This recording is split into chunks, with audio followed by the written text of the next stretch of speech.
Ils ont été placés. 3 ans. Vous avez 5 ans? Ouais. Vous avez 5 ans, 8 ans?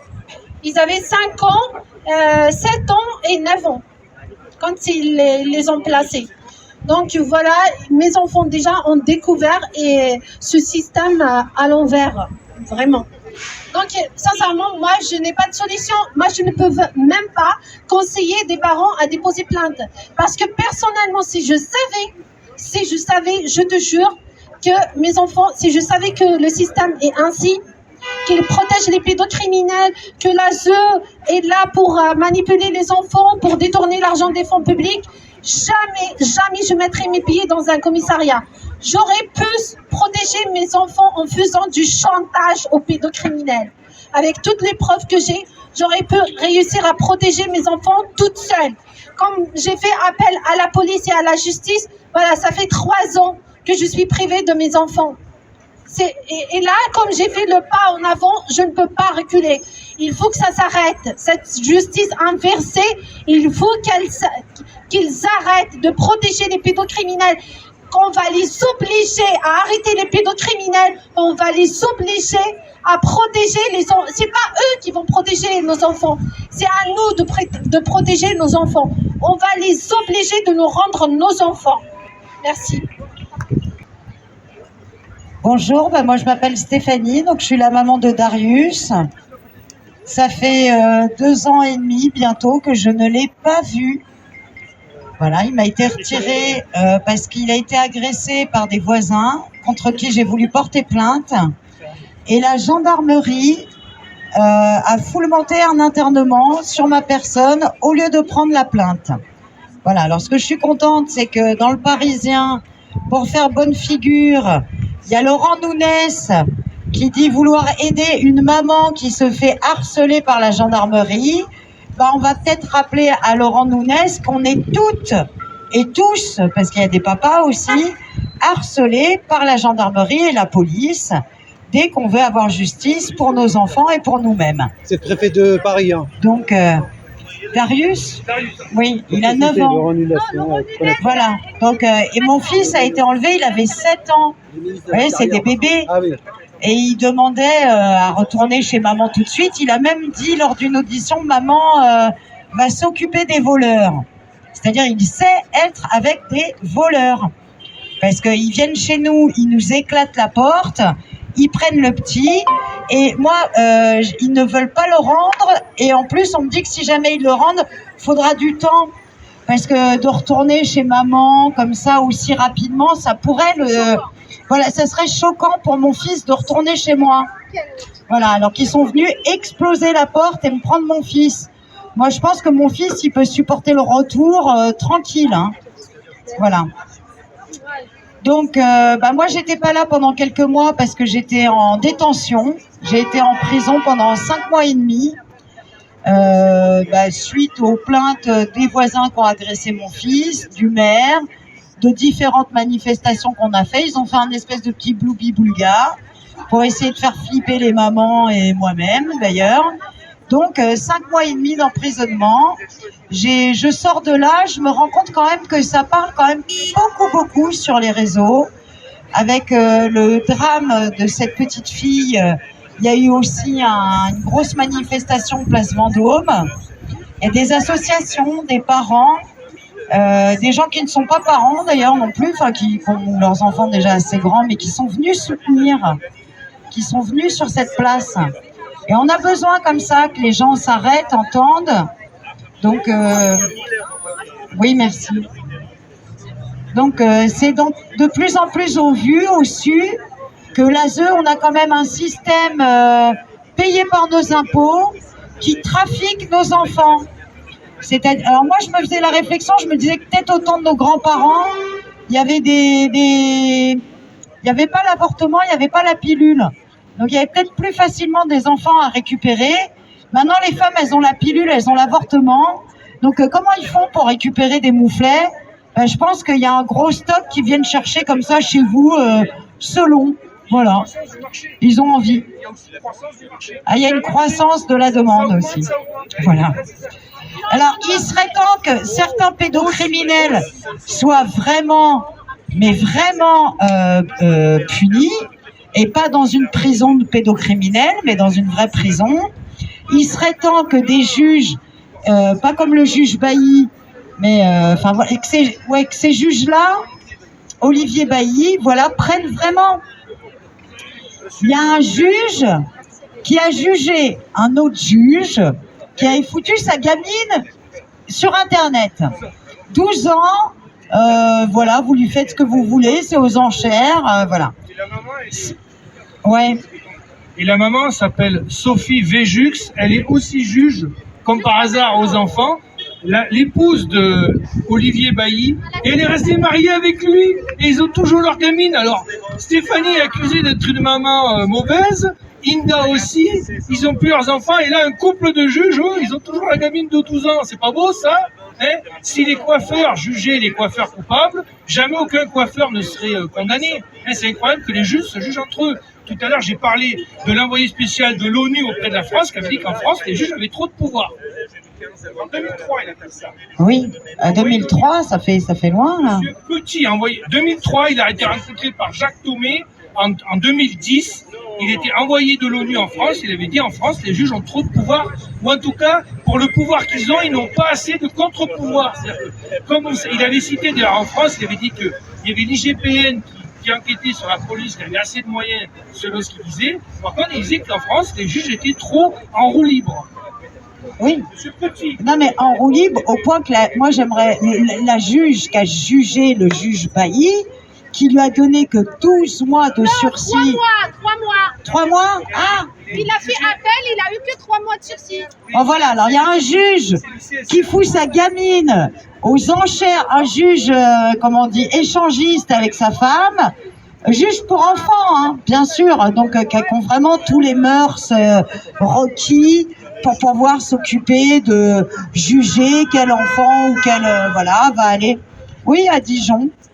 Donc à Dijon, on a un juge qui se permettait de dire, toi je te prends ton enfant, toi je te le laisse, mais lui il mettait sa gamine sur Internet le soir. Et ce juge-là était jugé par une autre juge. Alors je sais pas le nom de cette juge, parce que il faut. C'est un panel de juges qui sont tirés parmi le Conseil supérieur de la magistrature et se jugent entre eux. Voilà. Pour simplifier, ils étouffent le fameux Jean-Luc Renard, le doyen des juges d'instruction de Nice, qui avait été sorti par le procureur de Montgolfier. Pareil que ce que tu dis, il a eu que du sursis, et derrière ils ont un grade, ils vont à la retraite et c'est nous qui payons la retraite. Voilà. Et moi, ça fait 2 ans et demi que j'ai pas vu mon fils, juste parce que je voulais porter plainte pour une agression qu'il a eue et que ces agresseurs sont protégés par la gendarmerie locale et par le maire. Voilà. Ce sont des bons copains au maire et aux gendarmes, et donc ça suffit à ces gens-là pour agresser les mouflets en toute impunité et priver Darius de sa maman et moi de mon fils depuis 2 ans et demi. Donc, bon.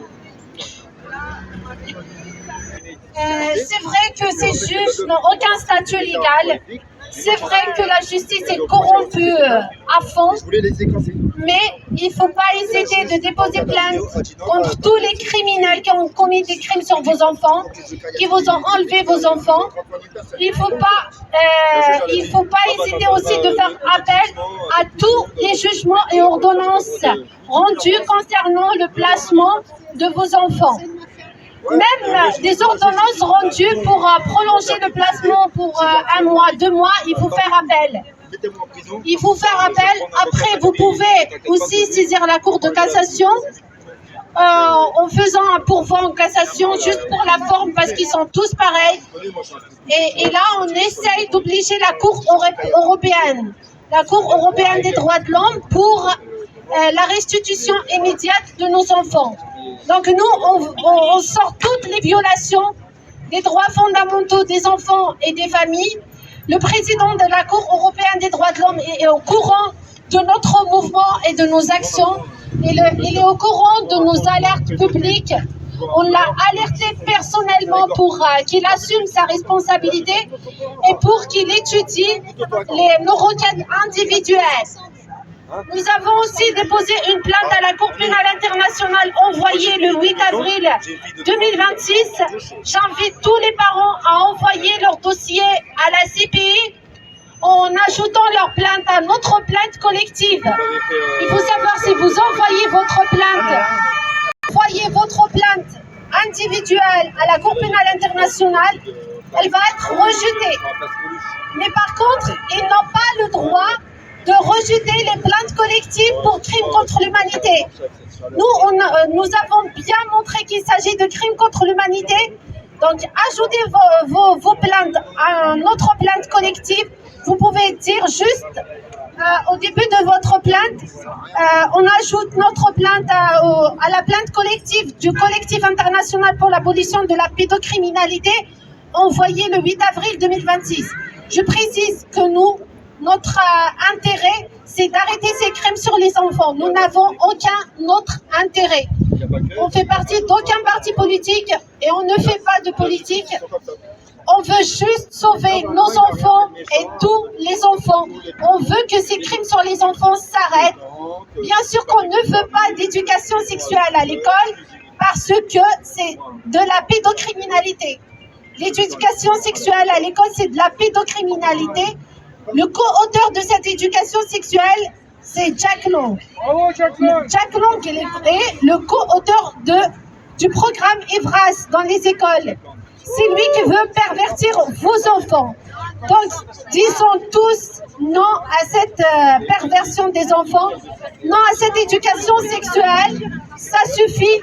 On doit lutter tous, s'il vous plaît, pour l'amour de Dieu, au nom de tous les enfants qui souffrent en ce moment. Mais si je vous montre les photos des enfants, vous allez être choqués. Vous n'allez pas dormir. Des enfants qui sont violés à l'ASE. Hier, je dis bien hier, j'ai eu 2 appels de 2 mamans. Une à Nice, une autre à Lyon, qui m'ont dit, pareil, mon enfant est violé dans une famille d'accueil. Il y a celle de Nice. Elle m'a dit que sa fille de 9 ans a été droguée. Au début, elle avait des visites médiatisées et des sorties avec une éducatrice. Elle m'a dit, elle a reproduit les gestes et elle m'a dit que les voisins me violaient, les voisins de la famille d'accueil me violaient, les amis de la famille d'accueil me violent. Les enfants de la famille d'accueil me violent, la femme de la famille d'accueil, son mari, tous. Et en fait, elle est détruite. Et qu'est-ce qu'ils ont fait? Ils ont coupé tout le lien avec la maman, tout contact avec la maman, pour qu'elle ne puisse pas faire des examens à sa fille. Vous voyez? Il n'y a pas que celle-ci, une autre à Lyon, hier, je dis bien hier, m'a appelé aussi, elle m'a dit, mais j'ai même pas pu parler longtemps avec elle, parce que sincèrement, j'en peux plus. Écoutez, j'en peux plus. Moi, je dis à tous ses parents, elle habite à Nice, j'ai lui proposé de l'héberger. Je lui dis, viens, je vais t'héberger, tu viens témoigner à la manifestation. Donc moi, je parle de mes enfants, je parle de tous les enfants, etc. Mais c'est pas suffisant. Moi, toute seule, ou avec Linda, Philippe, Nadia, Stéphanie, on ne peut pas supprimer ces criminels juste avec un groupe de 20 personnes. Moi, je dis à tous les parents, si vous aimez votre enfant, et en fait, cette dame qui m'a contactée, tu sais ce qu'elle m'a dit, Nadia? Je te vois depuis 3 ans, tu luttes, tu fais de la guerre, mais tu n'as pas récupéré tes enfants. Mais ce n'est pas une raison pour que je ferme mes yeux et je ferme ma bouche. Mais moi, ça me suffit. Je vous jure, les amis, moi, ça me suffit de voir les juges qui tremblent devant moi. Moi, ma mère me disait, tu te prends pour qui?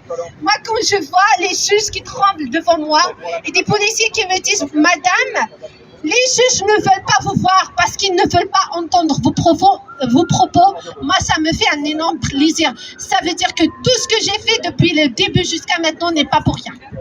Tout ce qu'on a fait, tous, depuis le début, pour démasquer ce système, les manifestations partout en France n'est pas pour rien. Et je vous assure, d'ici même pas 1 an, tous les enfants seront sauvés en France.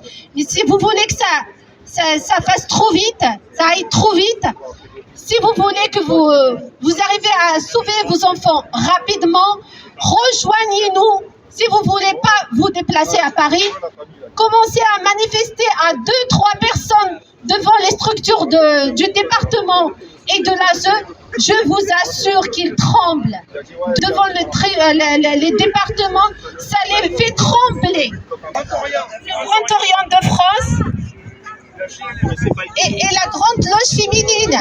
Donc, les plus grandes loges de France. Donc, quand on est parti à celle du 17e, c'est ça? Ils nous ont dit non, c'est pas nous, c'est l'autre. Donc, moi, ça me fait plaisir parce qu'il y a des conflits entre eux. Moi, j'ai été pour les voir, pour les confronter. Moi, j'avais besoin de confronter ces francs-maçons. Leur demander d'arrêter. Hein? Rue Cadet. Rue Cadet, oui. Nous, on est parti pour les trois, où il y a le musée de la franc-maçonnerie. On est parti à la loge féminine. On est parti aussi à la grande loge de Moyen-Orient. En fait, il y a une loge pour la droite, une loge pour la gauche, une autre pour les femmes. Je commence à découvrir. Mais en fait, je veux bien les infiltrer, mais ils ne vont pas m'accepter. Donc, j'ai parlé même avec la responsable de la loge féminine, la grande loge féminine. Ils sont de grands bâtiments. Et je lui ai demandé s'ils sont des juges chez eux. Elle m'a dit oui, mais on ne sait pas. Donc, on a croisé même des juges, des femmes juges qui rentraient. Et il y avait même une retraitée qui me disait, ça fait des années que j'ai travaillé sur ça. Mais vous voyez, la situation est très, très grave, les amis. Très, très, très grave. Ça ne leur suffit pas juste de jeter nos enfants dans les réseaux pédocriminels de l'ASE. Ils protègent leurs agresseurs. Ils les manipulent pour les rendre à leurs agresseurs. Vous voyez le monde à l'envers. Et aussi, les pédocriminels travaillent avec les psychopathes de l'ASE pour leur fournir des enfants, comme Pierre-Alain Coutinho. Aussi, la fille de Malonda a été violée par monsieur famille d'accueil, célibataire comme Pierre-Alain Coutinho, un assistant familial à la tête d'un grand réseau pédocriminel international. Donc, par rapport à Pascal qui disait qu'il y a des enfants maltraitants, des enfants qui nécessitent une protection. Je t'ai dit, en fait, ces enfants, par exemple, ils sont frappés ou violentés par leurs parents. Ils quittent leurs parents pour les mettre dans des familles d'accueil où ils seront violés massivement par plusieurs personnes. Mais je te dis, moi, j'ai eu une fille de 5 ans qui marche avec du plastique dans ses parties intimes. Elle a la descente d'organes. Et ça, avec la complicité. Son grand-père la viole, son père et sa maman filment. Vous voyez? Et en fait, sa mère n'a pas été jugée ni condamnée. Et son père, il a eu 6 mois ferme. 6 mois. 6 mois de prison ferme. Le grand-père n'a pas été jugé. C'est comme cette affaire de Liana, à peu près. Si vous voyez, ils ont violé des enfants dans des écoles prestigieuses. Betaram, les enfants qui étudient à Betaram, ce sont des enfants des ministres. Ils sont violés. Vous savez pourquoi? Pour les déshumaniser, pour former des futurs préfets, juges des enfants, etc., qui vont sacrifier nos enfants, qui n'auront pas pitié de nos enfants. Moi, je tiens à redire, désolé Alain pour mes termes, c'est un système purement satanique nazi. Et il faut le dire. Qui ne pensent même pas à leur propre intérêt et qui ne pensent pas du tout à leurs enfants parce qu'ils commencent d'abord par sacrifier leurs enfants avant d'arriver à nos enfants. Donc moi, je le dis, je n'ai aucun espoir sur la justice française ni sur ce système. Avant d'arriver à ce stade, je les ai tous sollicités et au final, mes enfants sont avec le pédocriminel en garde exclusive et je suis convoquée sans aucune honte. Je suis convoquée pour l'instruction contre le père. Vous imaginez le monde à l'envers? Donc, il n'y a pas du tout de protection des enfants. Nous, on va sauver ces enfants. Si on arrive à supprimer la secte de l'ASE, on va créer des maisons adaptées, bien encadrées pour les enfants qui n'ont personne, comme les orphelinats avant. Donc, les enfants sortent avec des diplômes. Ils ne sont pas jetés à 18 ans dehors. Ils garantissent leur avenir, leur intégration dans la société, alors que les enfants qui sortent de l'ASE sont sans repère. Moi, je ne sais même pas comment je vais trouver mes enfants. Je ne sais même pas dans quel état ils sont. Vous imaginez? Donc, il n'y a aucun espoir avec ce système. aucune réforme. Je tiens à répéter, ce sont des terroristes et eux-mêmes disent qu'il n'y a pas de négociation avec les terroristes. Donc nous aussi, on ne négocie pas la réforme, on ne parle pas de dysfonctionnement, on parle des crimes contre l'humanité. Il faut que ça cesse, ça suffit.